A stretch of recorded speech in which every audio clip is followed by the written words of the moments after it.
of the most iconic voices in golf are back to save the day and ready to entertain in their newly weekly video podcast.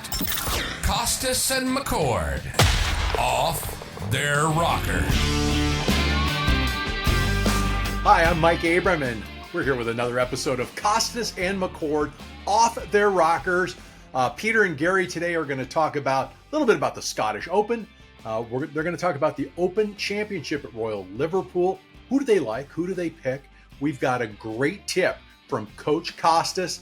Peter is the legendary instructor, both to major champions and to regular golfers like us. We've also got a little peek at Peter and Gary's home golf course in Scottsdale, Whisper Rock. They're going to play some holes over the next few episodes, and it sure is a lot of fun. Thanks to our presenting sponsor, Swing U. Remember, visit the Swing U app. Download the Swing U app. They've got some great tools on there. Not only incredible GPS, they suggest what clubs you should hit. They help your game. There's green reading on there. Some amazing strokes gained tools that can really help you play better, identify some great coaching on there as well. And of course, our friends at Foresight Sports, that's Peter Simon-a-Box. That's the Quad Pro and the GC3, the best launch monitors, number one launch monitor on the PGA Tour. But without further ado, let's get to Peter and Gary talking about the Open Championship, maybe a little bit of this PGA Tour Live merger or whatever it is. Kostis and McCord, Off Their Rockers. We're here with an Open Championship edition. The Open Championship starts tomorrow. Peter and Gary, it is summertime. How you doing, Peter? How's it out there in Maine? Maine is fantastic, except we've had so much rain, it's unbelievable.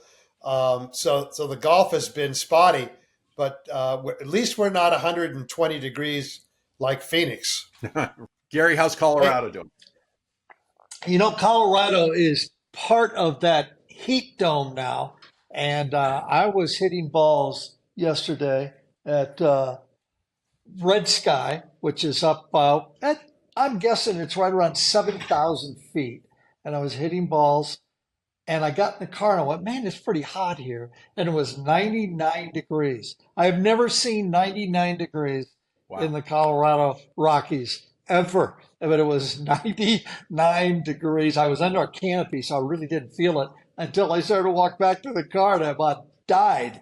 So it is definitely different now. We're living in a different now situation, I think, as far as our weather patterns, to say the least.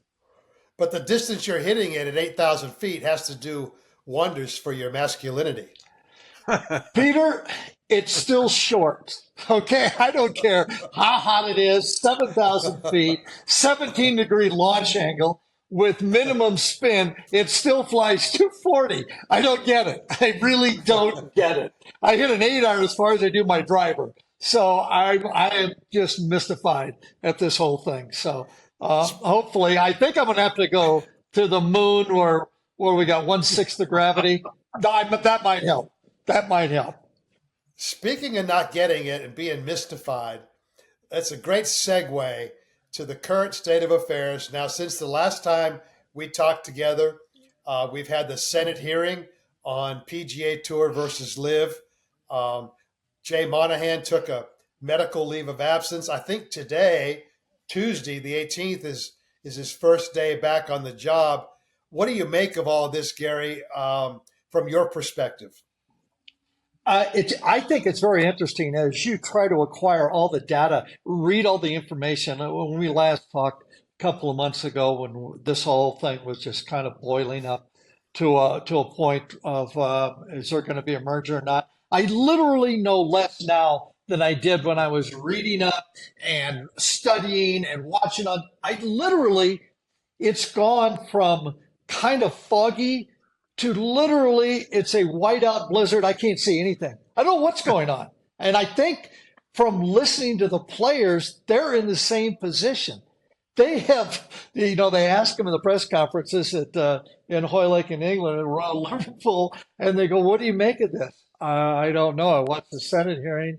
I don't know. I don't know anything I didn't know a week ago or 2 weeks ago. I don't know what the future is going to be. So this is, to me, Peter, this is as vague as I've ever seen the PGA Tour this particular last couple of months. Yeah, but now what was interesting to me was, and you can tell that when it's raining hard here all day long, I don't have a life. So I went online and I looked at all 370 pages of Oh, the you did? information. Oh yeah, yeah, Good for you, yeah. Peter. So, Good for you. so I can't. a glass of red wine, and 370 pages. And I'm telling you right now, the PGA Tour does not look good in these documents. I mean, Monahan scripting Tiger's talk, which Tiger never gave. Uh, but I mean, Monahan is going to have a phenomenally difficult time, in my opinion, of getting the players' trust back. I mean, I just don't see how it happens because you can see where the scorched earth approach that he took, all the vitriol, anger, division that he created by making it a morality issue in the beginning, all that stuff is in those documents. And now to flip flop and say, "Oh, everything's okay," because we're running out of money, and if we don't do this, we're not going to be around much longer. Um, he's got a huge problem, in my opinion. Yeah, again, when you're walking around in this fog, this dense fog that the tour's in, the only thing you can actually see, and the only direction that I would point myself towards in this fog is the money. That's kind of bright, and you know where the money is. Okay, it's with PIF. So I can see that light, and whatever in this universe works universally, it's follow the pot of gold. We haven't got the pot of gold. That's what's scary to me. This merger, this acquisition, whatever this is called, no one really knows. The bottom line is who's got all the money? They got all the money. That's the only defining thing, Peter, that I've got out of this. And everything else, I think, is going to fall underneath that platform. What do you think? Yeah, no, it's the golden rule. He who has the gold makes the rules. Period. That's the way Yeah. I see it. And I think over the next 2 to 5 years, there's going to be a huge metamorphosis in the world of professional golf. I think you might see a real elite level that uh, a restricted number of players get to play in on an annual basis. Maybe that's what Live morphs into. Maybe Live stays the same. But there's issues that need to be solved, and nothing's going to happen now. And I don't know that the PGA Tour is known for its transparency regardless. So we're going to be in limbo for quite some time. So my opinion is now we need to go talk about Royal Liverpool because we can get some answers there. Yeah, we can figure out first of all where those bunkers are because you don't want to hit it in those bunkers. What was it? Tiger, I think, hit when he won in what 2006? Yeah, 2006. He hit one driver Correct. for 72 holes, right? So you got to, but it was, if I remember, it was baked hard. It was bouncy all over the place, and you could control it. Now, I was just looking today, actually right there, the Golf Channel's on, and I was watching the practice rounds, and they're under siege as far as the rain right now. So it's definitely different. It's probably more when Rory won in 2014 when Well, basically you got to negotiate the bunkers there and then go from there. yeah, it's going to play completely different to '06 and 14 because both times it was fairly firm and fast, moderate winds, but really firm ground. This week, we're expecting more wind, more rain. So it's going to be a softer golf course, not as much fire in the fairways.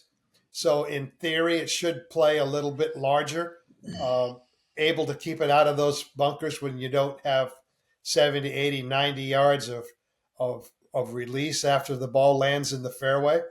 So it's going to be interesting. This takes me back to the Scottish last week, Gary. You know, all links golf courses are designed to accommodate high amounts of wind, right? Mhm. If there's no Yep. wind, they play easy. For the life of me, I can't figure out why they went early Saturday and Sunday to miss the wind in a links competition. I mean, it makes no sense. None. I mean, I Uh, understand they don't want to go to Monday and finish it because it's open week the following week. Well, then make the tournament Wednesday to Saturday or something. But you can't go early because it's going to get windy and call it a links competition. Kind of like they're afraid of it. Yeah, and you pull television. I think what did come on in Mountain Time where I am. I think it came on at 2:45 in the morning, the last Yeah. round, and I taped everything. And like an idiot, okay, taped it, ready to go. 8 o'clock here. We're going to watch the pre-game thing with the Golf Channel. Here we go. And I'm on my iPad, and I totally forget it. And I'm looking at the news watch, and all of a sudden it goes, Rory Birdie's the last two. Oh, no.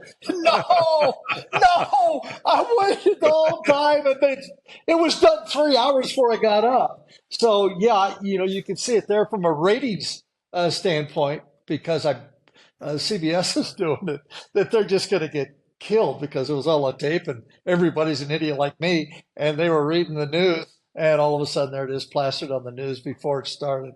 So yeah, everything turned out anticlimactic. Other than I hadn't watched the last two holes were those shots that those guys were hitting McIntyre and Rory coming up that 18th hole were absolutely fantastic to watch again. I wish I would have known the outcome, but it was good. I I got to take that, Peter. You look at Rory now. Something like that. He hasn't won a major in what 10 years, something like that, and those last two holes going to propel him this week, I think, Mm-hmm. to really be in the boss there. Um, that Well, was extraordinary what he did. I haven't been back to Royal Liverpool since 14. They've made some changes to the golf course, but what I remember, if the winds are from the prevailing direction, especially when you get like that string of holes along the ocean, Mhm. 12, 13, 14, 15, they're all basically right to left holes that you play into a left to right breeze. And so, in my opinion, you have to be able to draw the ball to be able to attack those holes if the wind is as we expect. So I think when you look at favorites for this week, Rory would have to be right up there because he can work his right to left tee shot. He can hit the ball like we saw with the uh, driving iron. He can work it both ways. So I, Mhm. I think he would be a favorite for me given the confines of Hoylake. Give me your first two guys and then throw in a wild card. Give me your first two guys. You're going to the window. You're putting your cash up. Who would you take to win this, regardless of the odds? Let's take the odds out of it, and I, just who I'm do you going. think will win? I'm going Scotty Scheffler and Rory McIlroy Yeah, yeah. because All right, that's it's a ball striker's golf course in these conditions, and in my opinion, you're either going to have to start the ball over the ocean with a fade, or you have to learn how to work a draw back into the wind on those incoming holes. So I think those two are the best ball strikers on tour right now. yeah, and one of them is far and away the best ball striker Yeah. on strokes getting tee to green. Scotty Scheffler, what he's doing this year is Tiger-esque. Basically, what has he got? 19 straight top 12 finishes. 19. Crazy. 19 in a row, top 12. And we've all watched him. We watch him miss a lot of 15 footers because he's got a lot of 15 footers. And if he ever catches that blade on a hot day or a hot 72 hole tournament, it's going to be no contest. Rory's right there. Those two obviously would be my two picks too. And I got to throw in for a guy that's it's not a dark horse, but I like the flow. You always look at flows in this thing. And Ricky Fowler has got a really good flow going. Good Hmm. short game, drives the ball well, plays the links golf course as well. I like him in this deal, but it'll be fun to watch all the the nonsense. Again, I couldn't wait to watch the Scottish Open because they kept saying 40 to 50 mile an hour winds. I can't wait to watch this. And then I read it in the news before I watched it. Jesus. Anyway, there lies the Open and what you're going to get when they put golf courses right next to the fifth of Firth and the Fife of Fourth and whatever it is. It's good stuff. It really is good stuff. I can't wait to watch it. Well, Hey, for Peter, everybody at home, Peter, watch. Yeah. I was going to say, who's your third pick? There, obviously, that's not much of a dark horse, Gary, with Ricky Fowler, who has No. just won, Yeah. and he was tied for second in 2014, right behind Rory. Yep. But Yep. Peter, who do you like for your third choice? Well, my 3A and 3B. 3A would be Brooks Koepka. 3B would be John Rahm. Again, I'm going with the guys that what I call have a heavy hit. You know, they just hit it so damn solidly, you know, that they can control the ball in the wind. And if you don't have solid contact, well, it's my three rules of how to play in lousy conditions and windy conditions. Rule number 1, hit it solid. Rule number 2, hit it solid. Rule number 3, chip and putt your ass off. So when I look at my players that I want to pick, you gotta go with John Rahm and Brooks Koepka, I think. Gary, how about a real long shot? Because Peter took 4. Yeah, real long shot. Besides Ricky. Okay, a real long shot. Let's go with what Peter says. A guy that thumps it.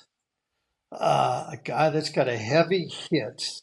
The ball's heavier than normal when he hits it. And I'm going through with, okay, one just popped. Peter, Sam Burns. Again, what's he ranked 17th in the world or something like that? So he's not this is not a long shot, but I like the way he hits it. If he doesn't hit it in one of those layered bunkers and gets whatever ruling that was. Did you watch that when he hit it? Yeah. In the layered bunker, and it was literally, it was hanging over the stage. You know, it was, and I couldn't figure out what they were trying to get. Was that ball in the bunker or not in the bunker? Well, Everybody watched it. Then he couldn't hit it. He had to hit it backwards, and he was going pretty good there. He was 2 shots out of the lead or something. Anyway, yeah, I mean,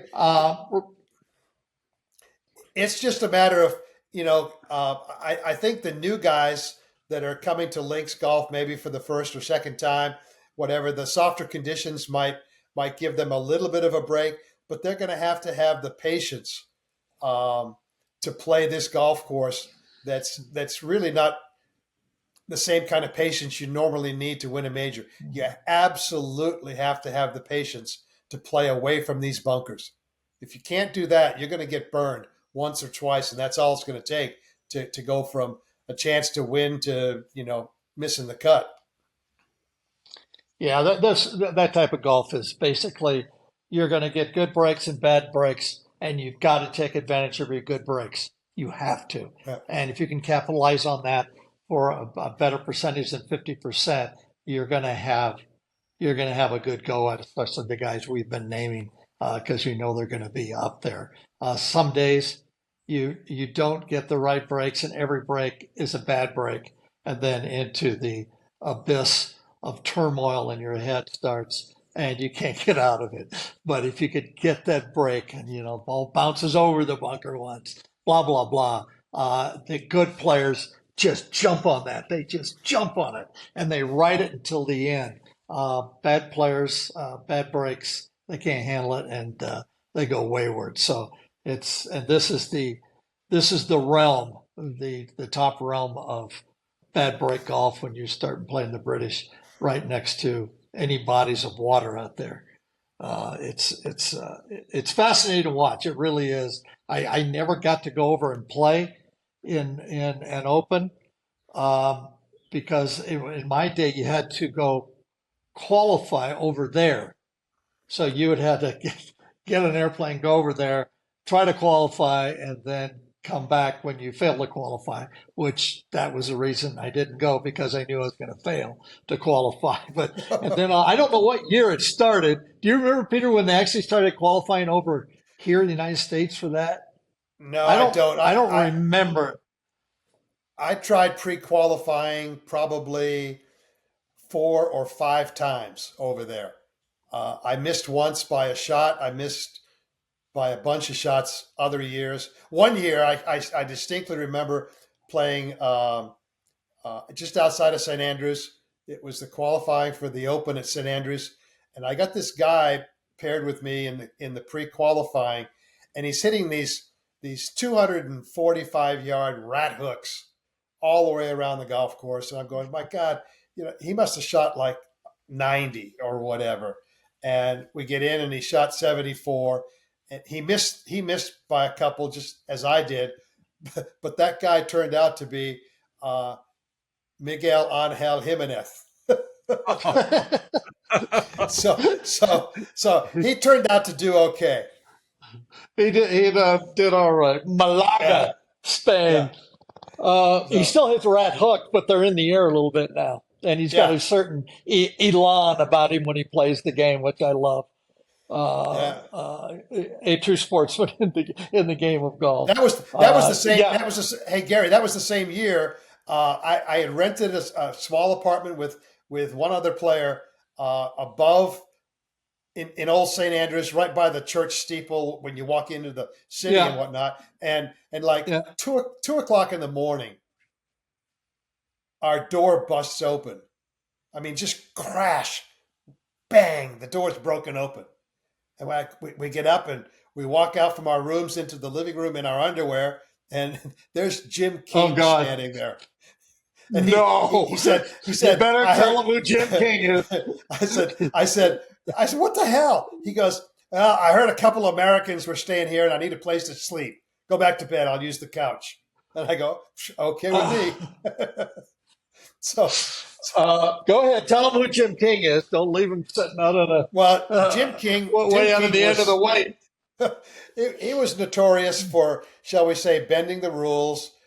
He was reported to be an enforcer for the mob and a former prize fighter. And he's not a guy you wanted to mess around with. In fact, back in the day, one of my students was John Lister from New Zealand. And got put in a locker by Jim King. And he literally, John was 6'4". 6'4". Now, he didn't weigh much, but he was still tall. And Jim stuffed him in a locker and locked the locker and left him in there. So, you didn't want to mess with him. So needless to say, we let him sleep on the couch. By the way, how long did he sleep on the couch? How many days was he there? No, just that night. Really? I never saw him again. No. Did you tell him to leave? You No. didn't tell him to leave. No, he was gone in the morning. Oh, okay. Oh, wow. Okay. All right. Okay, there we go. Open the life and times. Open Championship. Jim King, PGA Tour, Monahan Live. Thanks, guys, for checking in. We've got a lot more on this episode of Kostis and McCord off their rockers. A great tip from Coach Kostis to help your game. Also, we've got Peter and Gary playing a hole at the incredible Whisper Rock Golf Club in Scottsdale, the upper course, the Fazio course, and you'll get a little insight on what it's like to play up there with these two. So don't go away. Kostis and McCord will be right back. Kostis and McCord Off Their Rockers is presented by Swing U. Check out the incredible Swing U app. It gives you great GPS course data from tee to green, and including green reading. And even simple strokes gain features can help you improve your game. So go out and check on the App Store or at swingu.com. It's a great app. It'll shave strokes off your game. Visit our website at kostismccord.com. Like and subscribe at our YouTube channel and on any social media, Kostis and McCord, Off Their Rockers. Now it's time for Coach Kostis. Peter gives us some great tips to help our games. All right, folks, Peter Kostis here. I want to help you with your golf games. Now, there's a whole lot of information out there on the internet, all kinds of stuff. A lot of it says, if you do this, your golf game is going to be great forever and ever. Or if you do that, your golf game is going to be even better than that. Well, you know what? There is no secret. If there is a secret in golf, it's that there's no secret. What you need is some information to address the problem that you have directly, and then you need a means to practice. And practice isn't just hitting balls. Practice is doing something with purpose and with feedback. So let's get started on my drills for skills, problems that we will solve over and over again. Let's get started with drill number 1. I've got this box here. You might say, why do I have a box? Well, this right here is the cure if you have the dreaded pitch outs, shankaroos, otherwise hosel rockets. So when you get set up, if you've got a problem shanking the ball, it's generally going to be a path problem. Now it can be caused by a whole lot of different things, but the reality is if you get your path down the line, the shank goes away. So what I like to do is put the golf ball just maybe inside the box enough so I've got maybe a half an inch or so from the box. And what happens is, regardless of whether your shank comes from out here or whether your shank comes from in here, you're going to hit the box. You're going to hit the box either out front or in the back. Hitting the box equates to a shank. So what I want you to do is set the target up with the box, get set up, small swings to start with, and just learn to swing down that line. Get comfortable. You're going to be a little bit intimidated in the beginning. Just take easy swings and get the sensation that, you know what, I can feel it now. I've been coming way in there and I've been doing that. So now I'm going to be going back straighter and coming in here. And now I can go bigger. And eventually you'll be able to make a full swing and get rid of the fear of the shanks. Lots of times when you also look at this drill, you're going to look up and say, whoa, that target looks like it's way left of where I've been aiming, because you've been aiming over here. And that's caused the path problem. So there's lots of things that get taken care of by just one simple drill with a box or a 2x4. Set up, swing, and there you go. Shank's gone with one swing against the box.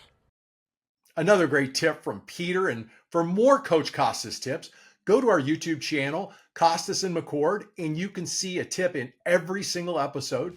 But stay tuned, because when we come back on Kostis and McCord Off Their Rockers, the guys are going to play the 13th hole at the incredible Whisper Rock Golf Club, the upper course, the Fazio course. You get a little feel for what it's like playing with Peter and Gary. It's a lot of fun. So don't go away. Kostis and McCord Off Their Rockers. We'll be right back. Strokes gain stats are finally easy with the most 5-star rated golf app in the country. Swing U accurately and objectively provides feedback across driving, approach shots, chipping and pitching, bunker play, and putting. Easily identify your strengths and weaknesses and laser focus your practice time so you can quickly shave strokes off your score. Download Swing U and start owning your game today. Visit our website at KostisMcCord.com, like and subscribe at our YouTube channel, and on any social media, Kostis and McCord Off Their Rockers. Now let's get back to Kostis and McCord Off Their Rockers with Peter and Gary. This is where Peter and I play. We've been here, members were one of the early members at Whisper Rock. This is the rock, as we call it, where a lot of players, very good players, 35 tour pros hang out, including a lot of the guys in the top 10 in the world. So Wyndham Clark, yeah, now he went from a junior member to a full member just by winning one just tournament. one tournament. Boom, there it is. You got some money now to get in. So anyway, this is our place, and it is absolutely fantastic. We're playing the 13th hole here, as you can see. They shot many movies here, westerns, old westerns in the 40s and the 50s, and they've got. I found a spot up here where they had a camera pit. where they used to shoot down towards those rocks and everything, and Wild Bill Hickok or something would run around. Anyway, there's a lot of lore. And Peter, you just birdied that last hole, so you get your first up. All right, let's and you go. see there's rocks everywhere. Hold it, I got one. We were up here the other day, and as you can see, there's boulders everywhere here. And these guys, and we have some peculiar money games along the way here. And these guys got bored because there was a group on the green. I was in the group behind them. And one of the guys sat here, his name is OJ, sat here and he goes, "Hey guys," he says, "how about this bet?"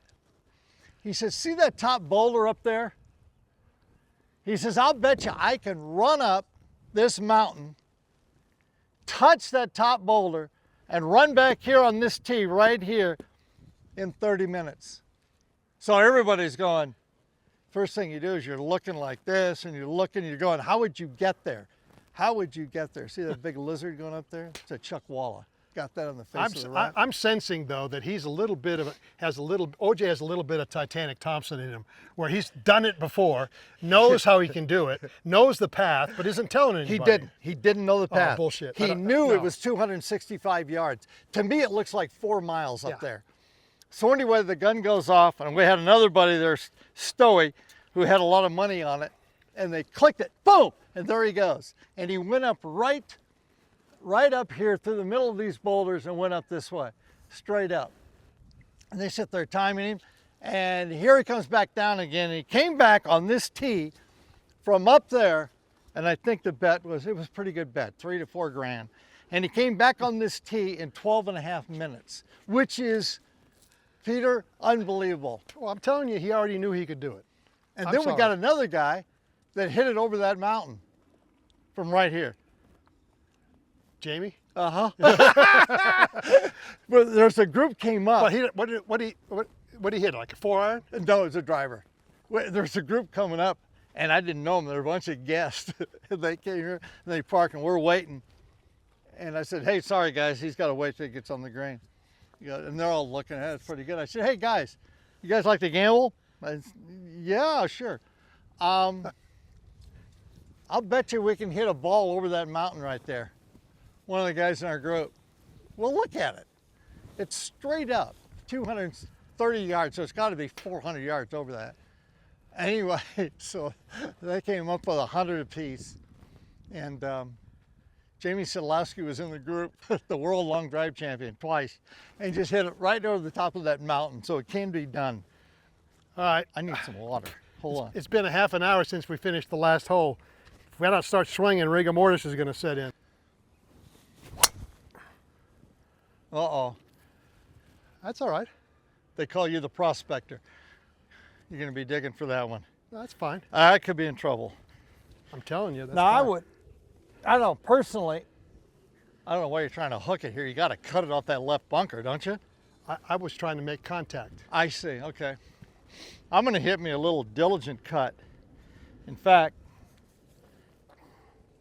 here's my stealth cut. Right up that bunker. You watching this? Usually I'm brilliant at this. Usually.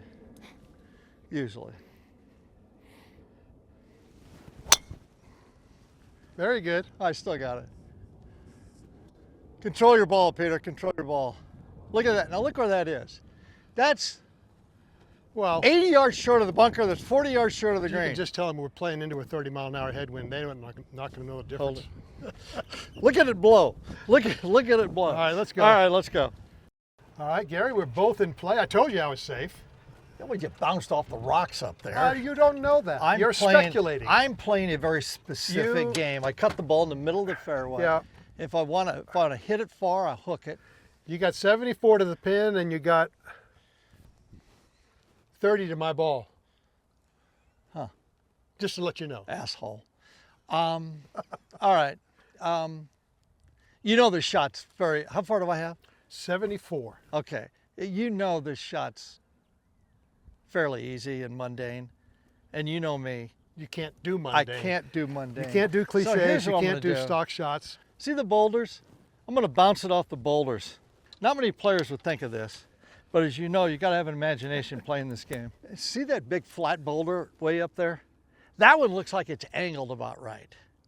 Don't you think? All right, let's try it. I mean, Okay. it's That's about a 4-iron, back foot, hands forward just a little. What if I can hit that rock, Peter? there's a bunch of them. I know. You're bound to.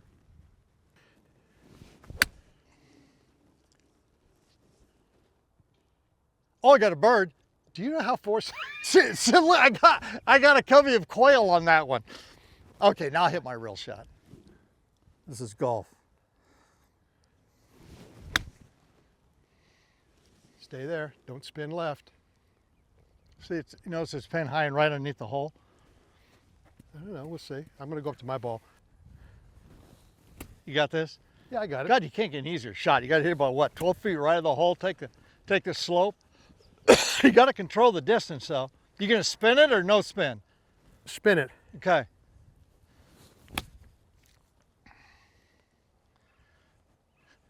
Remember, it's all about club control, Peter, and distance, Come back. and how to hit the ball. You got it on there nicely, 40 feet. Yeah, but I've hit 2 shots. You could literally throw it and get it closer than that.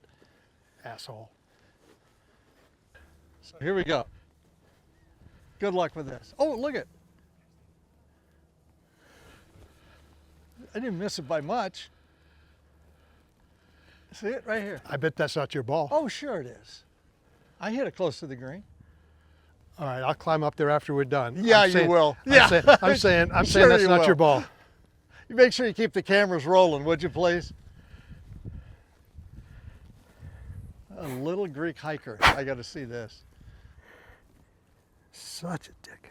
Go ahead. Get it close. I will not miss this.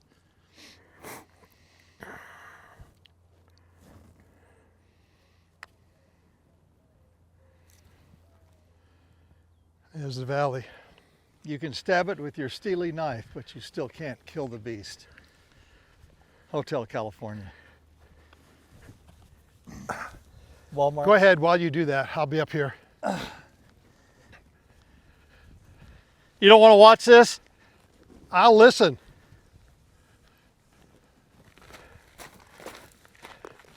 You hear that? Yeah. Is that my ball? Nope. What do you mean, no? Means somebody else hit it up there without trying? It's a Hondo for me. It's an old Titleist 3, but it's not yours. That's the one I was playing. Yeah, right. Remember, the snakes are out. I mean, you can't get any more in the middle than that one. Well, you had 2 tosses and I didn't have a toss. God I did not almighty. have a toss. I had the putter in one hand and hit the ball with it. Isn't that what you're supposed to do? 1, 2, 3. That's a 3. There's nothing up here. Look at mine's over here to the right. Yeah, right.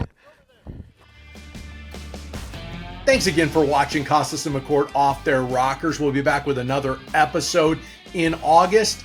We appreciate the comments. We appreciate you sharing this YouTube channel and the podcast. And remember to like, subscribe, share, and click that notification button. And we appreciate you supporting our great sponsors, Swing U and the Swing U app. Nothing better out there. And of course, Foresight Sports with their sim in the box, incredible launch monitors, and great tools to help you with your game. So for Peter and Gary, I'm Mike Abram. We'll see you again real soon.